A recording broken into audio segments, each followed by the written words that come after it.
El hombre que pensó su sociedad, con Thomas A. Edison. Ciertamente, los pensamientos son cosas, y cosas muy poderosas cuando se combinan con un propósito definido, con perseverancia y con un deseo ardiente de transformarlas en riqueza o en otros objetos materiales. A principios de los 1900, Edwin C. Burns descubrió cuán cierto es que los individuos realmente piensan y se hacen ricos. Su descubrimiento no surgió de repente, apareció poco a poco, empezando por un deseo ardiente de llegar a ser socio del gran Edison. Una de las características principales del deseo de Burns es que era preciso. Quería trabajar con Edison, no para él. Escuche cuidadosamente la descripción de cómo él fue transformando su deseo en realidad y tendrá una mejor comprensión de los 13 principios que llevan a la riqueza. Cuando este deseo o impulso de pensamiento apareció por primera vez en su mente, él no estaba en posición de actuar sobre él. Dos dificultades se interponían en su camino. Ni conocía al señor Edison, ni tenía suficiente dinero para pagar el pasaje de tren hasta Orange, New Jersey. Estas dificultades eran suficientes para desanimar a la mayoría de los individuos en el intento de llevar a cabo el deseo. Pero el suyo no era un deseo ordinario. Estaba tan decidido a encontrar una manera de llevar a cabo su deseo que finalmente decidió viajar como equipaje ciego, en lugar de aceptar la derrota. Para los no iniciados, esto significa que fue a East Orange en un tren de carga. Se presentó en el laboratorio de Edison y anunció que había ido a hacerse socio del inventor. Hablando de su primer encuentro con Burns, el señor Edison comentaba años más tarde: «Se paró ante mí, con la apariencia de un vagabundo, pero había algo en la expresión de su cara que transmitía la impresión de que estaba decidido a conseguir lo que había venido a buscar. Yo había aprendido, tras años de experiencia tratando con hombres, que cuando alguien realmente desea algo tan imperiosamente que está dispuesto a apostar todo su futuro en una sola vuelta de la rueda para conseguirlo, seguramente triunfará. Le di la oportunidad que pedía, porque vi que estaba decidido a no ceder hasta obtener el éxito. Los eventos subsecuentes probaron que no hubo error». ¿Qué exactamente dijo el joven Burns al señor Edison en esa ocasión? Fue mucho menos importante que lo que pensó. Edison mismo lo dijo. No podía haber sido el aspecto del joven lo que le dio su comienzo en la oficina de Edison, porque eso definitivamente estaba en su contra. Era lo que pensaba, lo que contó. Si la importancia de esta declaración pudiera ser transmitida a toda persona que lo escucha, no habría necesidad del resto de este audiolibro. Ahora Burns no consiguió su sociedad con Edison en su primera entrevista. Lo que obtuvo fue la oportunidad de trabajar en las oficinas de Edison por un salario nominal, haciendo trabajos que no eran importantes para Edison, pero que eran de la mayor importancia para Burns. Y lo eran porque le dieron la oportunidad de mostrar su mercadería de manera que su futuro socio pudiese verla. Pasaron los meses. En apariencia, nada había sucedido para cumplir la ansiada meta que estaba en la mente de Burns como su propósito principal y definido. Pero algo importante estaba sucediendo en esa mente. Su deseo de convertirse en el socio de negocios de Edison se intensificaba constantemente. Los psicólogos han afirmado correctamente que, cuando uno está realmente preparado para algo, esto se aparece. Burns estaba listo para una asociación de negocios con Edison. Más aún, estaba decidido a seguir listo hasta obtener lo que buscaba. Él no se decía: bueno, ¿para qué seguir? Supongo que cambiaré de idea y probaré un trabajo de vendedor. En vez de eso se decía: he venido aquí a asociarme con Edison y cumpliré este propósito aunque me lleve el resto de la vida. Y era lo que creía. ¿Qué historia tan diferente contarían las personas si tan solo adoptaran un propósito definido y mantuvieran ese propósito hasta que tuviese tiempo de convertirse en una obsesión arrolladora. Quizás el joven Burns no lo supiera en aquel entonces, pero su determinación de bulldog, su persistencia para mantenerse firme en un único deseo, estaba destinada a acabar con toda oposición y traer a él la oportunidad que buscaba. Cuando la oportunidad llegó, apareció con una forma diferente y desde una dirección distinta de la que Burns había esperado. Esta es una de las trampas de la oportunidad. Tiene el malicioso hábito de aparecer por la puerta de atrás y a menudo viene disfrazada en forma de infortunio o de derrota temporal. Tal vez por eso tantos fracasan en reconocer la oportunidad. El señor Edison acababa de perfeccionar un nuevo aparato de oficina, conocido entonces como la máquina de dictar de Edison, el edífono. Sus vendedores no estaban entusiasmados con el aparato. No creían que se pudiera vender sin grandes esfuerzos, pero Burns vio su oportunidad. Esta había surgido discretamente, oculta en una máquina de apariencia extraña que no interesaba más que a Burns y al inventor. Burns supo que podría vender la máquina de dictar de Edison. Se lo sugirió a Edison y, de inmediato, obtuvo su oportunidad. Y vendió la máquina. De hecho, lo hizo con tanto éxito que Edison le dio un contrato para distribuirla y mercadearla por toda la nación. De esa asociación de negocios nació el eslogan, hecho por Edison e instalado por Burns. Esta alianza ha estado en operación por más de 30 años, al momento de escribir el libro en 1935. Gracias a ella, Burns se hizo rico, pero también consiguió algo mucho más importante. Demostró que uno realmente puede pensar y hacerse rico. No tengo forma de saber cuánto dinero ha significado este deseo original a Burns.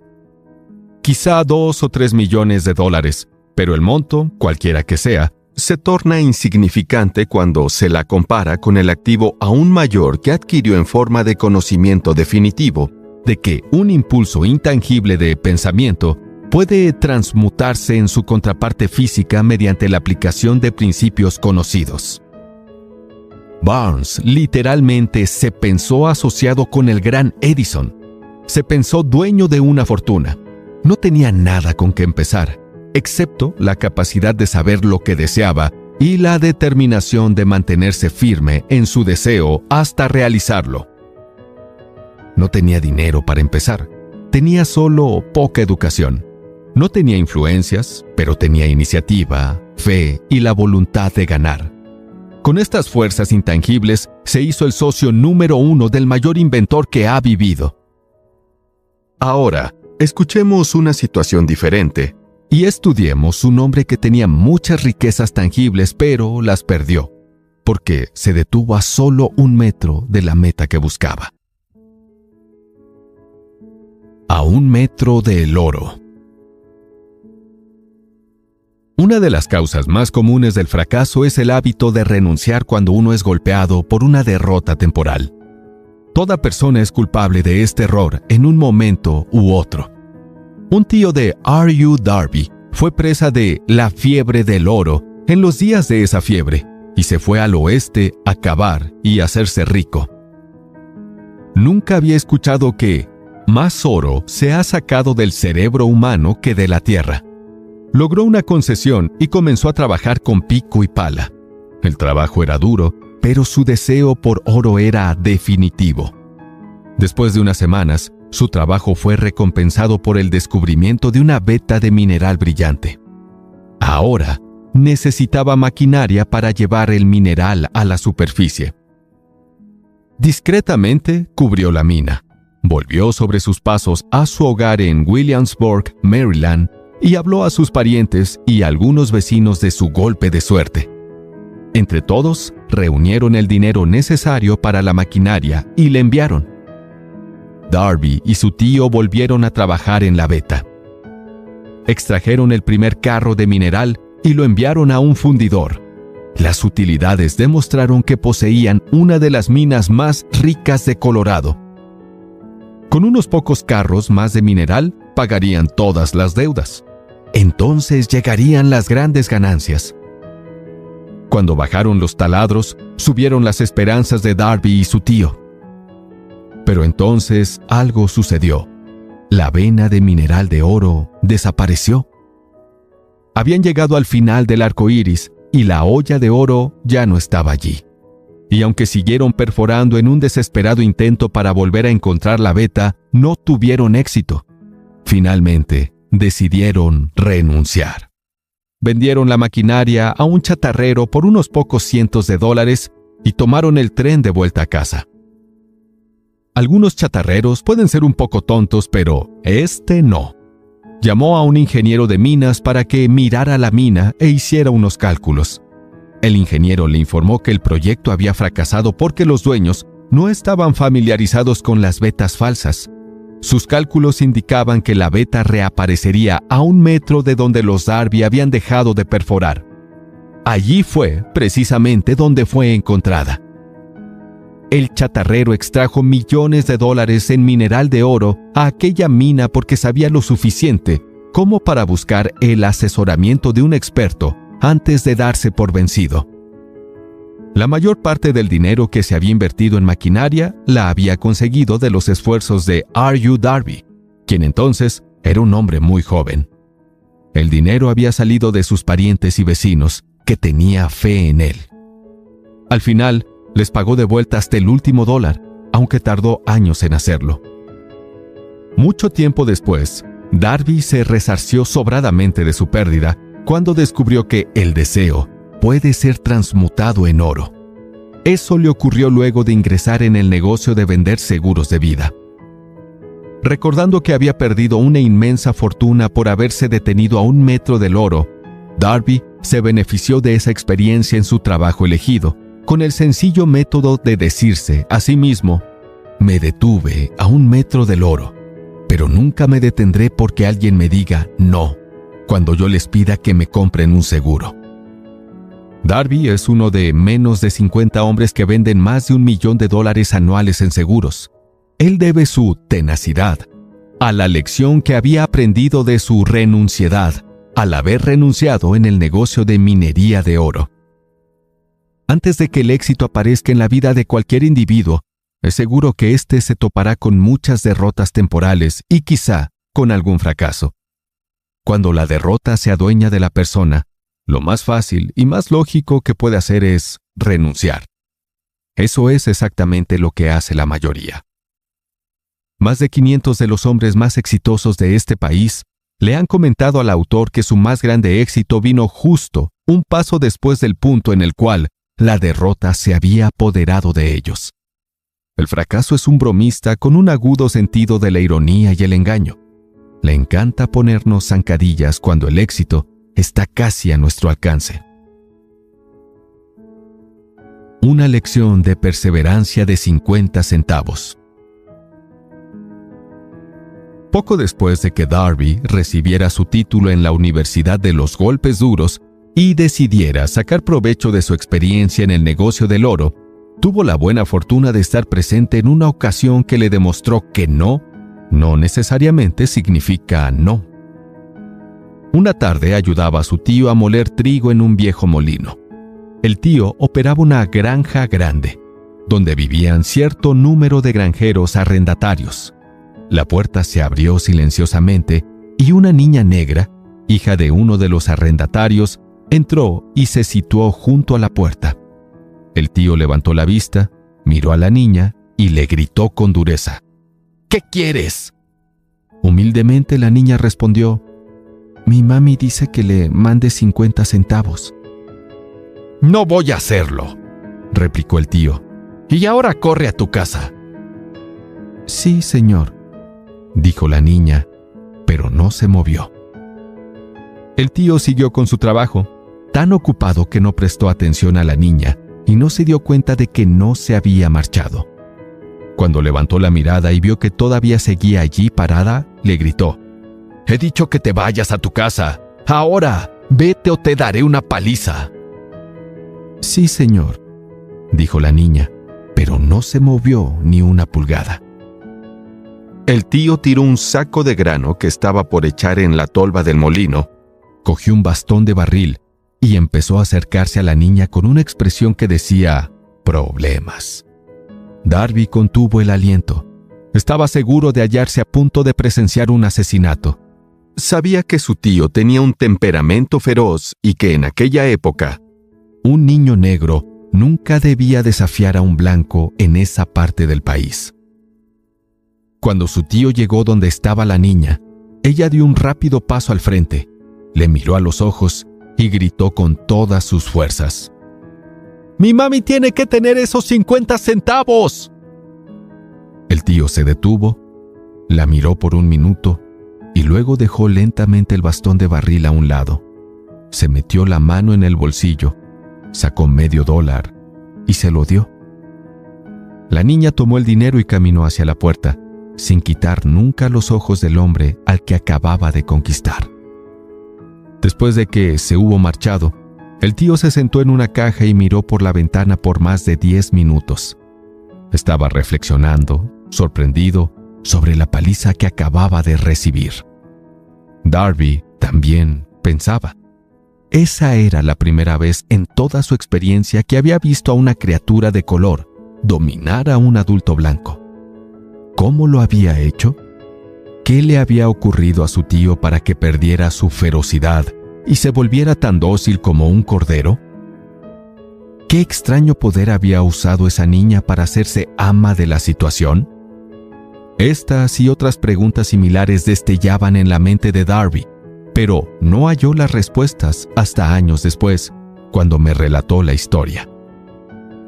Extrañamente, la historia de esa inusual experiencia la escuchó el autor en el viejo molino, el mismo sitio donde el tío recibió su paliza. Extrañamente, también, yo había dedicado casi un cuarto de siglo a estudiar el poder que permitió a una niña analfabeta conquistar a aquel hombre. Mientras estábamos en aquel viejo molino polvoriento, Darby repitió la historia de la inusual conquista y terminó preguntándome: ¿cómo entiende esto? ¿Qué extraño poder usó esa niña que dio una paliza tan completa a mi tío? La respuesta a esa pregunta la encontrará en los principios descritos en este audiolibro. La respuesta es categórica y completa. Contiene detalles e instrucciones suficientes para permitir a cualquiera comprender y aplicar la misma fuerza que la niña encontró de forma accidental. Mantenga su mente alerta y observará el extraño poder que acudió en rescate de la niña. Tendrá un vistazo de ese poder en el próximo capítulo. En alguna parte del audiolibro encontrará una idea que acelerará sus poderes receptivos y pondrá a sus órdenes, para su beneficio, ese mismo poder irresistible. La conciencia de este poder puede venir a usted en el primer capítulo, o puede destellar en su mente en algún capítulo posterior. Puede venir en forma de una única idea, o bien, puede venir en la naturaleza de un plan, o de un propósito. Una vez más, puede hacer que usted retroceda a su pasado, a sus experiencias pasadas de fracaso o derrota, y traiga a la superficie alguna lección por la cual pueda recuperar todo lo que perdió con su derrota. Después de que describí al señor Darby el poder que la niña había empleado quizás sin saberlo, él repasó enseguida sus 30 años de experiencia en la venta de seguros de vida, y estuvo francamente de acuerdo en que su éxito en ese campo se debía, y no en pequeño grado, a la lección que había aprendido de la niña. Darby señaló: cada vez que un prospecto trataba de deshacerse de mí sin comprarme, yo veía a la niña, parada en el viejo molino, con sus ojos desafiantes, y me decía a mí mismo: tengo que hacer esta venta. La mayor porción de las ventas que he hecho fueron hechas luego de que la gente me dijo no. También recordó su error al haberse detenido a 1 metro del oro. Pero esa experiencia, dijo, fue una bendición encubierta. Me enseñó a seguir adelante sin importar qué tan difícil se pusiera el camino. Fue una lección que necesitaba aprender antes de poder tener éxito en otras cosas. Esta historia del señor Darby y de su tío, de la niña y de la mina de oro, sin duda será escuchada por centenares de individuos que se ganan la vida vendiendo seguros de vida, y el autor desea sugerir que Darby debe a esas dos experiencias su capacidad para vender más de $1 millón anuales en seguros de vida. La vida es extraña y a menudo imponderable. Tanto los éxitos como los fracasos tienen sus raíces en experiencias simples. Las experiencias de Darby fueron bastante comunes y simples, y, sin embargo, contienen la respuesta de su destino en la vida. Por lo tanto, fueron tan importantes para él como la misma vida. Él sacó provecho de estas dos experiencias dramáticas porque las analizó y encontró la lección que contenían. Pero, ¿qué hay de la persona que no tiene ni el tiempo ni la inclinación para estudiar el fracaso en busca del conocimiento que pueda conducirla al éxito? ¿Dónde y cómo va a aprender el arte de convertir la derrota en escalones hacia la oportunidad? Para responder a esas preguntas, se ha creado este audiolibro. La respuesta llama a la descripción de 13 principios, pero recuerde, a medida que escuche, que la respuesta que quizás usted está buscando a las preguntas que le han hecho reflexionar en la extrañeza de la vida, puede encontrarla en su propia mente, a través de alguna idea, plan o propósito que tal vez surja en su mente durante la escucha. Una buena idea es todo lo que se necesita para alcanzar el éxito. Los principios descritos en este audiolibro contienen los mejores y más prácticos medios y maneras conocidas para crear ideas útiles. Antes de seguir adelante con nuestro intento de describir esos principios, creemos que usted merece recibir esta importante sugerencia. Cuando las riquezas empiezan a aparecer, lo hacen con tanta rapidez y en tal abundancia que uno se pregunta dónde habían estado escondidas durante todos esos años de escasez. Esta es una afirmación sorprendente, y más aún si consideramos la creencia popular de que la riqueza viene solo a quienes trabajan mucho y por largo tiempo. Cuando usted comience a pensar y a hacerse rico, observará que la riqueza empieza con un estado mental, con un propósito definido, con poco o ningún trabajo duro. Usted o cualquier otra persona puede estar interesado en saber cómo adquirir ese estado mental que atraerá riquezas. He pasado 25 años investigando, analizando más de 25,000 personas porque también yo quería saber cómo los ricos se hacen ricos. Sin esa investigación, este audiolibro no podría haber sido realizado. Aquí tome nota de una verdad muy importante. La depresión económica iniciada en 1929 continuó con su récord de destrucción, hasta poco después de que el presidente Roosevelt tomó el cargo. Entonces, la depresión comenzó a desvanecerse en la nada. Así como el electricista en un teatro eleva las luces tan gradualmente que la oscuridad se transmuta en luz antes de que uno se dé cuenta, así el hechizo de miedo en las mentes de la gente se desvaneció poco a poco y se convirtió en fe. Observe con mucha atención, tan pronto como domine los principios de esta filosofía y empiece a seguir las instrucciones para aplicar esos principios, que su nivel económico empezará a mejorar y que todo lo que usted toque comenzará a transmutarse en activos para su beneficio. ¿Imposible? De ninguna manera. Una de las mayores debilidades de la especie humana es la típica familiaridad del hombre con la palabra imposible. Él conoce todas las reglas que no funcionarán, sabe todas las cosas que no se pueden hacer. Este audiolibro se creó para quienes buscan las reglas que han hecho a otros exitosos y están dispuestos a jugárselo todo con esas reglas. Hace muchos años me compré un buen diccionario. Lo primero que hice con él fue buscar la palabra imposible y recortarla del libro. No estaría mal que usted hiciera lo mismo. El éxito llega a aquellos que desarrollan conciencia de éxito. El fracaso llega a aquellos que se resignan con indiferencia a desarrollar conciencia de fracaso. El objeto de este audiolibro es ayudar a todo el que quiera aprender el arte de cambiar sus mentes de la conciencia de fracaso a la conciencia de éxito, Otra debilidad que se encuentra en demasiadas personas es el hábito de medirlo todo y a todos, según sus propias impresiones y creencias. Algunos que escuchen esto creerán que nadie puede pensar y hacerse rico. No pueden pensar en términos de riqueza porque sus hábitos de pensamiento se han empantanado en la pobreza, necesidad, la miseria, el fracaso y la derrota. Estas personas desafortunadas me recuerdan a un prominente ciudadano chino que vino a Estados Unidos a recibir una educación americana. Acudía a la Universidad de Chicago.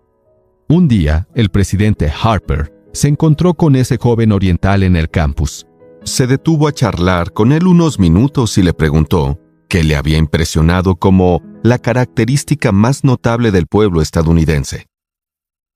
«Bueno», replicó el estudiante, «la extraña forma de sus ojos. Sus ojos están hacia afuera». ¿Qué decimos nosotros de los chinos? Nos negamos a creer lo que no entendemos. Pensamos tontamente que nuestras limitaciones son la medida correcta de las limitaciones. Por supuesto, los ojos de los demás están hacia afuera, porque no son iguales a los nuestros. El motor imposible de Ford. Millones de personas miran los logros de Henry Ford después de que él los ha alcanzado y lo envidian, a causa de su buena fortuna, o suerte, o su genio, o lo que sea a lo cual ellos dan crédito por la fortuna de Ford. Tal vez una persona de cada 100,000 conoce el secreto del éxito de Ford, y los que lo saben son demasiado modestos o demasiado reticentes para hablar de ello debido a su simplicidad. Una sola cosa ilustrará el secreto a la perfección. Hace unos años, Henry Ford decidió fabricar su famoso motor V8. Decidió construir un motor con los 8 cilindros alojados en un único bloque y dio instrucciones a sus ingenieros para que produjeran un diseño del motor. El proyecto estaba ya sobre el papel, pero los ingenieros estaban totalmente de acuerdo de que era simplemente imposible fundir un motor de 8 cilindros en un solo bloque. Ford dijo: «Prodúzcanlo de todas maneras». «Pero es imposible», replicaron ellos. «Sigan adelante», ordenó Ford, «y sigan trabajando hasta que tengan éxito, no importa cuánto tiempo se requiera». Los ingenieros siguieron adelante. No tenían otra opción si querían seguir formando parte del equipo de Ford. 6 meses transcurrieron y nada pasó. Pasaron otros 6 meses y todavía nada. Los ingenieros probaron todo plan concebible para ejecutar las órdenes, pero aquello parecía fuera de lo posible. Era imposible. Al cabo de un año, Ford se reunió con los ingenieros, que volvieron a informarle de que no habían hallado manera de cumplir sus órdenes. «Sigan adelante», dijo Ford. «Quiero ese motor, y lo tendré». Siguieron adelante y entonces, como por arte de magia, descubrieron el secreto. La determinación de Ford había ganado una vez más. Quizás esta historia no esté descrita con precisión de detalles, pero las circunstancias y el resultado son los correctos. Deduzca de ella, usted que desea pensar y hacerse rico, el secreto de los millones de Ford sí puede. No tendrá que buscar muy lejos. Henry Ford fue un éxito porque comprendió y aplicó los principios del éxito. Uno de ellos es el deseo, saber lo que uno quiere. Recuerde esta historia de Ford mientras escucha y no olvide las palabras en que se describe el secreto de su estupendo logro. Si puede hacerlo, si usted es capaz de poner el dedo en el particular grupo de principios que hicieron rico a Henry Ford, usted puede igualar sus logros en casi cualquier oficio para el que esté preparado. Usted es el dueño de su destino, el capitán de su alma. ¿Por qué? Cuando Henley escribió sus proféticas palabras, «Soy el dueño de mi destino, soy el capitán de mi alma», debería habernos informado que nosotros somos los dueños de nuestro destino, los capitanes de nuestra alma, porque tenemos el poder de controlar nuestros pensamientos. Debería habernos dicho que el éter en el que flota este pequeño planeta Tierra, en el que nos movemos y tenemos nuestro ser, es una forma de energía que se mueve en una inconcebiblemente alta frecuencia de vibración, y que el éter se llena de una forma de poder universal que se adapta a la naturaleza de los pensamientos que tenemos en nuestras mentes y nos influye de forma natural para transmutar nuestros pensamientos en su equivalente físico. Si el poeta nos hubiera dicho esta gran verdad, sabríamos por qué somos los dueños de nuestro destino, los capitanes de nuestras almas. Él debería habernos dicho con gran énfasis que este poder no hace ningún intento por discriminar entre pensamientos destructivos y pensamientos constructivos, y que tratará de hacer realidad física pensamientos de pobreza, con la misma rapidez que nos instará a actuar sobre pensamientos de riqueza. Debería habernos dicho que nuestro cerebro se magnetiza con los pensamientos dominantes que llevamos en la mente y que, por mecanismos que nadie conoce bien, estos imanes atraen hacia nosotros las fuerzas, las personas, las circunstancias de la vida que armonizan con la naturaleza de nuestros pensamientos dominantes. Debería habernos dicho que, antes de poder acumular riquezas en abundancia, tenemos que magnetizar nuestra mente con un intenso deseo de riqueza, y que hemos de desarrollar conciencia de riqueza hasta que el deseo por el dinero nos conduzca a hacer planes definidos para adquirirla. Pero, al ser un poeta y no un filósofo, Henley se contentó con afirmar una gran verdad de manera poética, dejando que sus seguidores interpretaran el significado filosófico de sus líneas. Poco a poco, la verdad ha ido desvelándose, hasta que ahora parece cierto que los principios descritos en este audiolibro contienen el secreto del dominio sobre nuestro destino económico. Ahora estamos preparados para examinar el primero de esos principios. Mantenga una actitud de apertura mental y recuerde, a medida que escucha, que no son invención de una persona determinada. Los principios fueron recogidos de las experiencias de vida de más de 500 hombres que acumularon riquezas en grandes cantidades. Hombres que comenzaron en la pobreza, con poca educación y sin influencia. Los principios funcionaron para ellos. Usted puede ponerlos a trabajar para su propio y permanente beneficio. Verá que es fácil. Verá que no es difícil hacerlo. Antes de escuchar el siguiente capítulo, quiero que sepa que este transmite información sobre hechos que pueden cambiar fácilmente su destino financiero, así como trajo cambios definitivos de proporciones estupendas a las dos personas descritas. Quiero que sepa, también, que la relación entre estos dos hombres y yo es tal que no podría haber tomado ninguna libertad con los hechos, aunque hubiera querido hacerlo. Uno de ellos ha sido mi amigo personal más cercano por casi 25 años. El otro es mi propio hijo. El éxito inusual de estos dos hombres, el éxito que generosamente acreditan al principio descrito en el siguiente capítulo, justifica sobradamente esta referencia personal, como medio de hacer hincapié en el extenso poder de este principio. Hace casi 15 años, pronuncié el discurso de entrega de diplomas en el Salem College, en Salem, Virginia Occidental.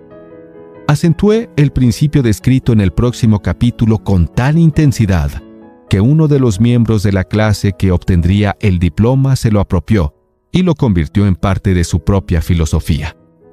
Ese joven es ahora miembro del Congreso y un personaje importante en la administración de Franklin D. Roosevelt. Justo antes de que este audiolibro fuera publicado, me escribió una carta en la que presenta con tanta claridad su opinión sobre el principio que trataremos en el próximo capítulo, que he decidido publicarla como introducción a dicho capítulo. Le dará una idea a usted de las recompensas que le esperan. Estimado Napoleón, mi servicio como miembro del Congreso me ha proporcionado cierta comprensión de los problemas de hombres y mujeres. Le escribo para ofrecerle una sugerencia que puede ser útil a millares de personas de valía. Con disculpas, debo decir que la sugerencia, si es atendida, supondrá varios años de trabajo y responsabilidad para usted. Pero estoy decidido a hacer la sugerencia porque sé de su gran amor por dar un servicio útil a la sociedad. En 1922, usted pronunció un discurso en la entrega de diplomas en el Salem College. Yo era parte de los graduados. En aquel discurso, usted plantó en mi mente una idea a la que debo la oportunidad que ahora tengo de servir a la gente de mi estado y que será responsable, en gran medida, de cualquier éxito que yo pueda alcanzar en el futuro. La sugerencia que tengo en mente es que usted ponga en un libro la suma y la sustancia del discurso que dio en el Salem College para, de esa manera, dar al pueblo de los Estados Unidos la oportunidad de aprovechar sus muchos años de experiencia y de asociación con los individuos que, por su grandeza, han hecho de Estados Unidos la nación más rica del mundo. Recuerdo, como si hubiese sido ayer, la maravillosa descripción que usted hizo del método por el que Henry Ford, con muy pocos estudios, sin $1, sin amigos influyentes, se elevó a tan grandes alturas. Entonces resolví, incluso antes de que usted hubiera acabado su discurso, que me haría un lugar en la vida, sin que importara cuántas dificultades tuviese que vencer. Millares de jóvenes terminarán sus estudios este año, y en los años próximos. Cada uno de ellos estará buscando un mensaje de motivación tan práctico como el que yo recibí de usted.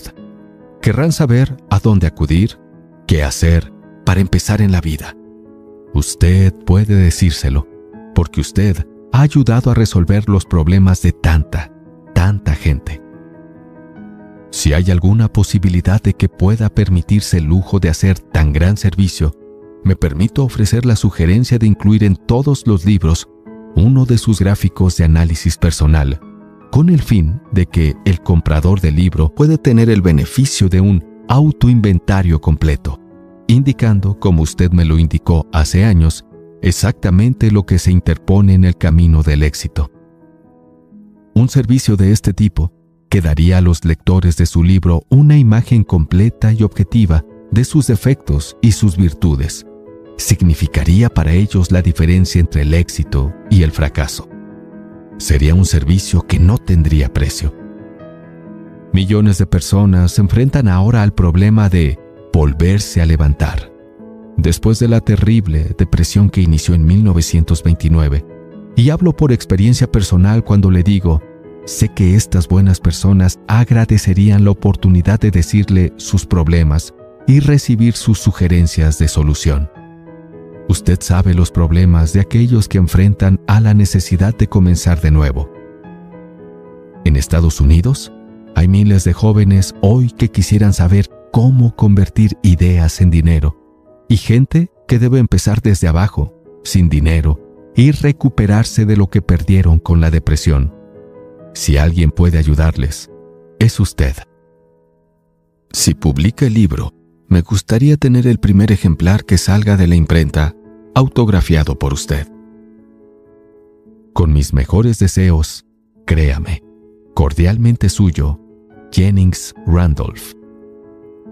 Todo aquello que la mente humana pueda concebir y creer se puede alcanzar.